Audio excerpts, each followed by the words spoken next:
Сәлем достар.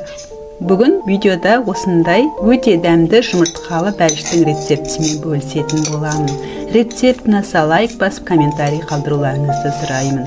Менімен бірге болыңыздар достар. Ұнды електен өткізіп елеп алдым. Қант саламын, араластырамын. Сармай саламын. Ұнмен, қантпен араластырып, сармайды үгіп аламын. Үгінділерге айналды. Енді тұз салған салқын сумен қамыр илеймін.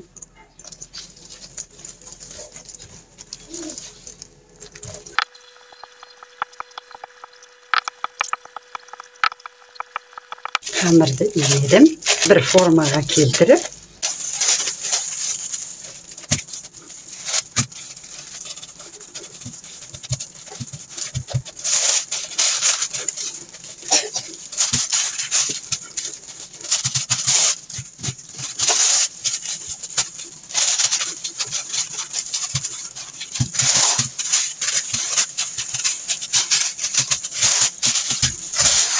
arnaya formaga bir 4-3 tal келтіремін.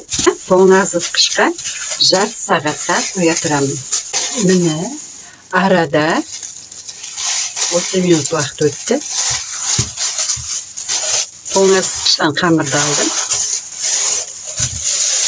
Енді жұқа етіп пысамын.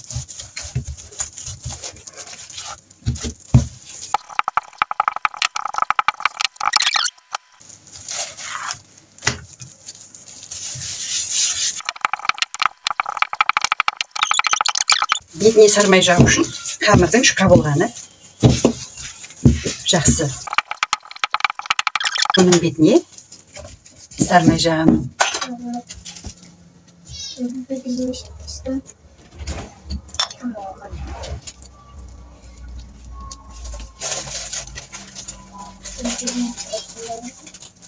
Түйін жапшан сармайды. Кеп-кекіс қылып сармайды жағып шықтым. Енді бұны 4 бөлікке бүктеймін. Мына жерден, мына жерден 4 бөлікке бүктеймін.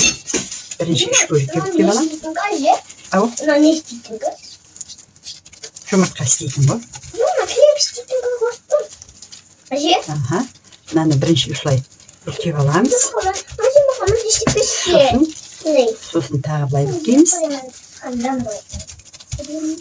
Сосын бүктеп алып, жақсылап тұрып, сосын бұлай 4-те бүктейміз. Мынанда қамырды 4 бөлікте бүктеп, бұдан көптен қажеті жоқ. Сосын тағы да тоңазытқышқа салып 30 минутта қоя тұрамыз. Тоңазытқыштан шығардым, 30 минуттан кейін. Бұны пысамын. Жұқалап.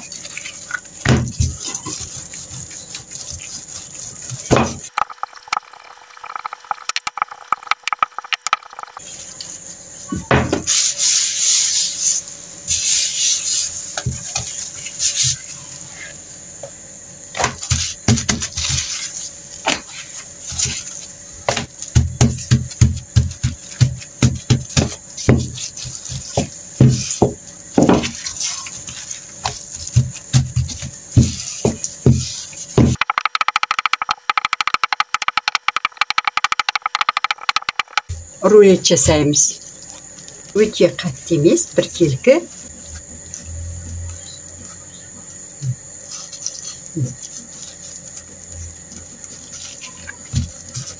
Мынандай.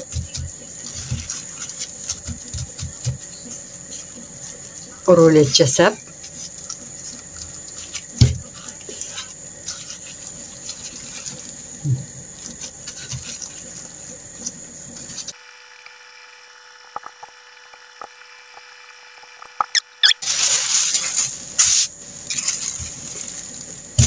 Тағы да морозильникке салып 30 минутқа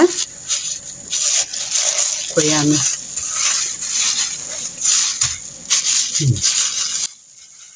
Жұмыртқаның 4 сарыуызын ағынан айырып аламын. Ағуызын бөлек алдым. Жұмыртқаның сарыуызын араластырамын. Қант саламын. Жүгері крахмалын саламын. Араластырамын. Бәрі араласып кету керек. Көрінбей. Ең алдымен кастрюлеме сүт құям. Сливки құям. Астын жағып араластырамын.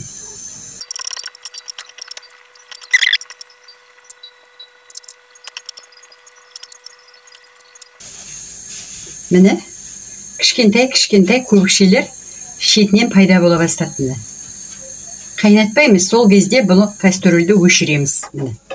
Өшіріп, кішкене араластырамыз.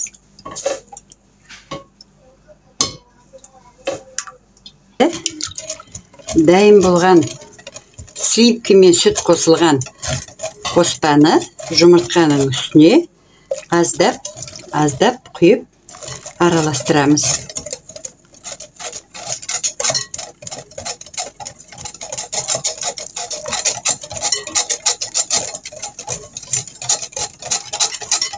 Араластырамыз. Ванилин салып жіберем.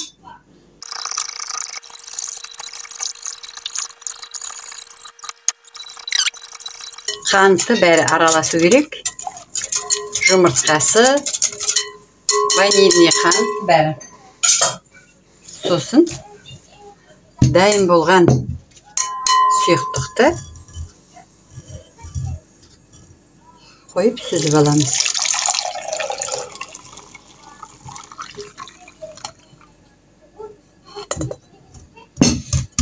Қамырымызды тоңазытқыштан шығардық. Мынандай бөліктерге бөлейін.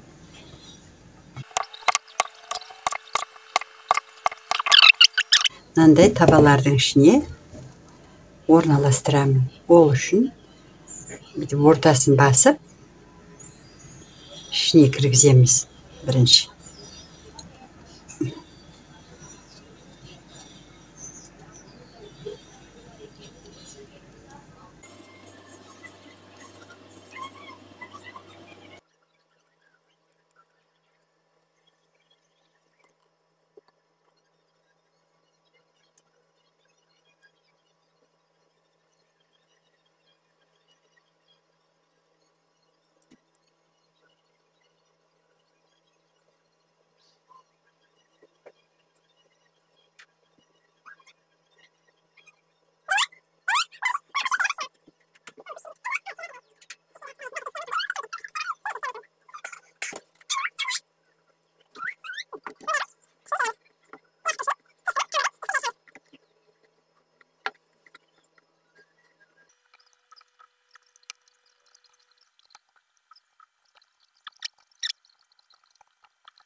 Дайындап қойған салмамды арасына құямын. Бисмиллахиррахманиррахим.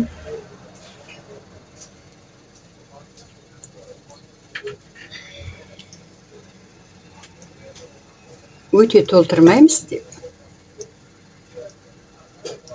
Орташа ғана.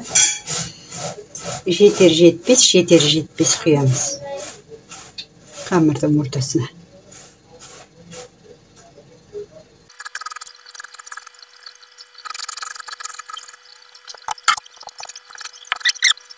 Қамырдың арасына жұмыртқа құйылған бәлішімізді 180 градус алдын ала қыздырылған пеште 30 минутқа пісіріп аламыз.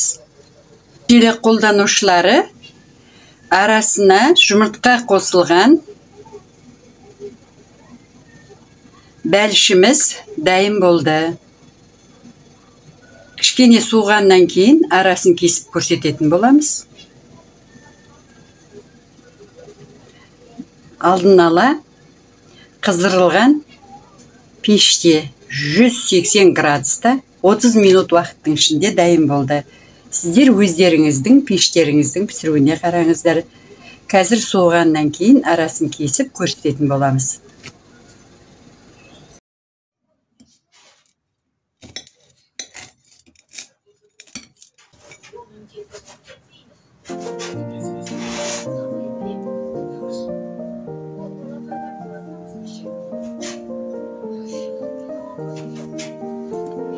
Мінекей осындай слоеный тестіден жасалған яичный пирогтың рецептісімен бөлістік. Рецепт ұнаса лайк басып, комментарий қалдыруларыңызды сұраймыз. Менімен бірге болыңыздар, достар.